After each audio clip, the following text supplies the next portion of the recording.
Imagine being able to harness the energy of the sun, converting its rays into fuel to sustain life. It sounds like a superpower, doesn't it? But it's not just a fantasy, it's the marvelous science behind photosynthesis. Every green leaf you've seen, every blade of grass you've stepped on, is a mini factory, capturing sunlight and using it to produce energy. But how? Welcome to the captivating world of photosynthesis, where nature becomes a master chemist. Photosynthesis, at its core, is a chemical reaction. It involves taking carbon dioxide from the air, water from the ground, and with a magic touch of sunlight, converting them into glucose, a type of sugar, and oxygen. Glucose fuels the plant's growth, and the oxygen? Well, it's released into the atmosphere, which is lucky for us, as we breathe it in every second. But let's dive deeper. The very heart of this process lies in a green pigment called chlorophyll, found in plant cells. Chlorophyll is like a solar panel. It absorbs sunlight, especially the blue and red kinds. When this light is absorbed, it excites electrons, leading to a series of reactions producing adenosine triphosphate or ATP, the energy currency of the cell. Now, let's rewind time. In the 1770s, an intrepid British scientist named Joseph Priestley conducted a groundbreaking experiment.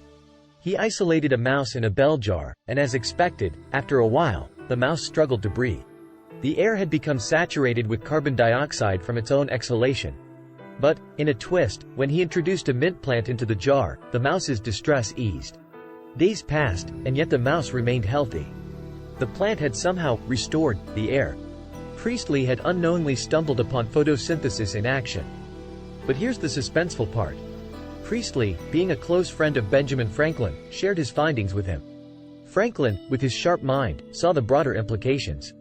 And just like that, amidst political upheavals and the dawn of the American Revolution, these two polymaths found time to discuss plants.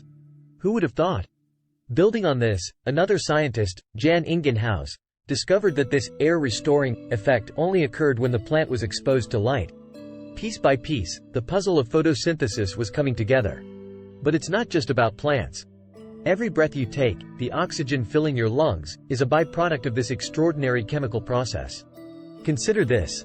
Over a year, an acre of trees can consume the same amount of CO2 produced by a car driven 26,000 miles and produce enough oxygen to support 18 people. As we grapple with environmental challenges today, understanding and harnessing the principles of photosynthesis could be a game-changer. Scientists are working on developing artificial photosynthesis to generate clean energy, mimicking nature, but with an innovative twist. So, the next time you bask in the sun, remember the silent, complex chemistry unfolding in every green around you. It's the dance of molecules, the rhythm of life, all thanks to our radiant sun. Did you find this dive into nature's chemistry set fascinating? Then don't keep it to yourself. Share the knowledge, hit that like button, and for more intriguing tales and discoveries, make sure to subscribe. Together, let's celebrate the wonders of our world.